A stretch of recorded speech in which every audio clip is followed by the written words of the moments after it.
We're going to take a look at this thing called the alternating series error bound, and by the time we get to the end of this video, I'm going to come to this sheet, which is the bottom line.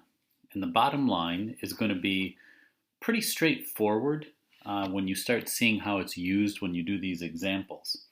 However, if we go straight to the bottom line, you're not going to get the deeper understanding that's going to be necessary for you to roll with it when these examples get a little bit wild and wacky, or when the notation becomes a little bit cumbersome.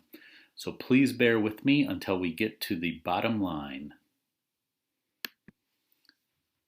So here's the situation.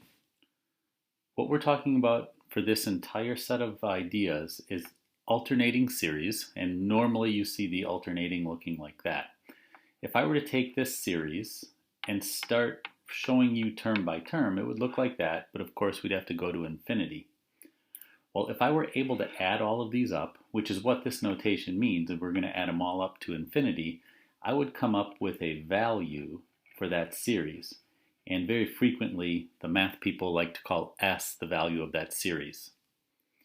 So in this case, what is the value of S? If I add up all these numbers and I do it up to infinity, what number would I come up with? Well, since it's not a geometric series, we don't have an easy way to find out. So the answer to this question is, I don't know. But if you wanted to just go out to 4 terms, so 1, 2, 3, 4, if you wanted to go out to right here, I could get a value of that, and there it is. This value right here is an estimate of the actual value, but it's certainly not the full thing, the full value. So the best we can say is it's a darn good estimate. Then the next question for us is, if that's an estimate, how close is my estimate to the actual value? I wonder about that. And that's what the subject of this video is going to be. Another popular way to state this is, what is the maximum error of estimate of S sub 4? So now we're going to start putting in some extra symbolism and some moving parts. Up here at the top, should be familiar from before, the value of this series is S. And we've already talked about S sub 4, but now let's take a look at this, R sub 4. R is going to stand for remainder. And in our case, or in this case, remainder is going to basically stand for the sum of the remaining terms. So I can sum these up easily, and I already did on the previous page. But if I wanted to sum all of these up, I couldn't really do it because they're heading off to infinity. Now remember, if I were to add up all of these terms out to infinity, I would have the value S. S is the value of that series. So from this situation, I can come up with a couple of equations. The value of the entire series is this first part plus the second part. And if I want to go ahead and rearrange that, I can solve for the second part by just moving S sub 4 over to the other side. And this is basically saying the remainder value is equal to the sum of the whole series minus the 4-term estimate of the series value. And by the way, let me backtrack a second. You might not like that subscript 4. The remainder sub 4 just means I've used 4 terms for my actual series estimate. So the remainder is all terms past the 4th. All right. So anyway, this whole scenario can be represented by this or by this. And since the subject of this video is maximum error of estimate or error bound, I have this question bouncing around in my head.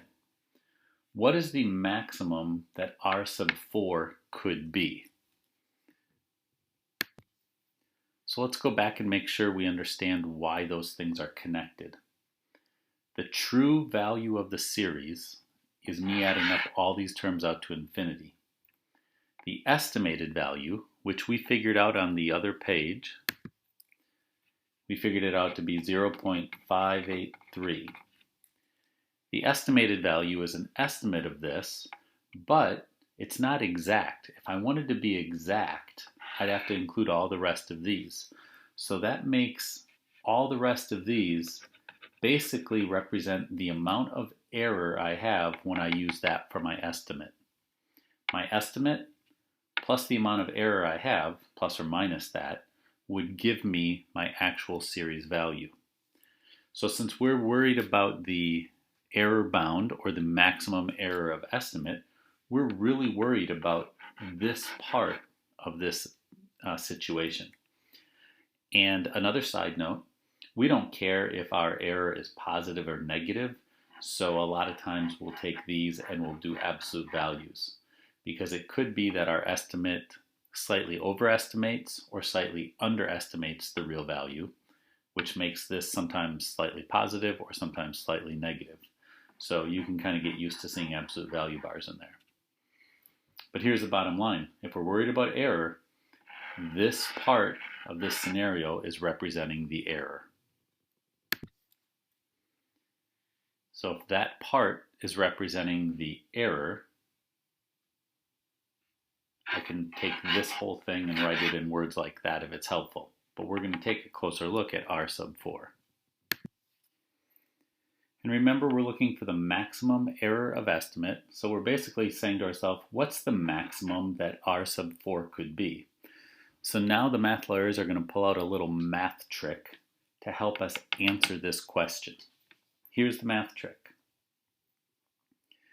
If I take a look at R sub 4 and I do a little bit of an algebra trick, I take this 1/5 term and I write it. Now I'm going to look at these two terms together, and I do a minus, and then 1/6 minus 1/7. And you might say, hey, wait a second, you can't put a minus there because there was a plus there. But check this out. If I distribute that negative into there, I get 1/5 minus 1/6 plus 1/7. 1/5 minus 1/6 plus 1/7. Same thing here. If I take those next two terms, I get a minus 1/8 plus 1/9. And I can keep doing this forever and ever and ever. Now, why would I do that? Here's why. If I'm interested in what's the maximum value that this error region could be, then think about this. Inside this parentheses, that's going to be a very tiny positive number. If you go to your calculator or your mental math and do this subtraction, you'll get a positive number. You'll get a positive number here. You'll get a positive number here. And that'll keep happening. Which tells you I basically have a 1/5 minus a very tiny amount, minus a very tiny amount, minus a very tiny amount. That's telling me that this whole thing, the biggest value it could possibly be is 1/5. Because I keep subtracting away tiny amounts from 1/5. So 1/5 is the maximum amount that R sub 4 could possibly be. So if R sub 4 is representing my maximum error of estimate, that error of estimate is going to be smaller than 1/5. We've just expended all of that mental energy to come to this conclusion.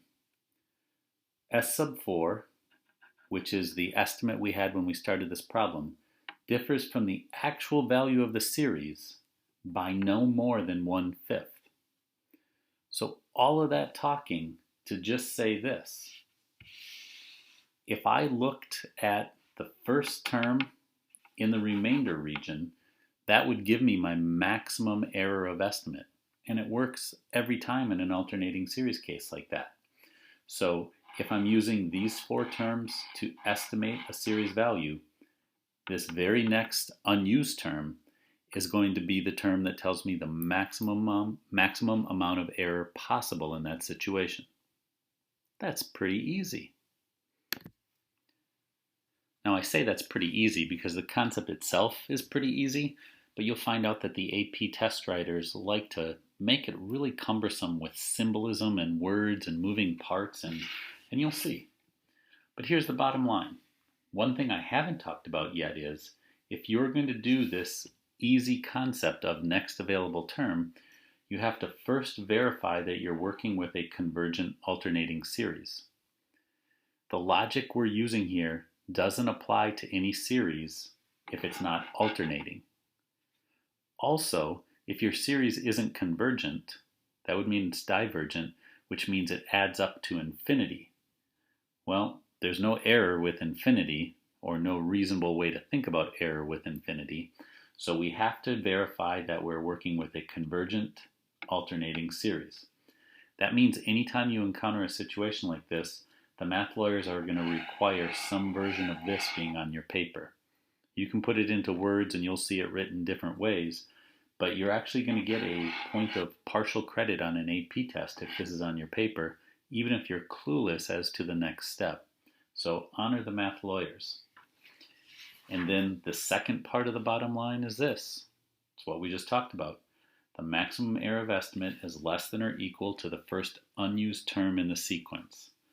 The first unused term in the sequence is the first term that is part of the remainder portion of your series. All right, seems pretty reasonable, but it's going to take some practice getting used to the notation and terminology when these questions show up. Thanks for hanging in there.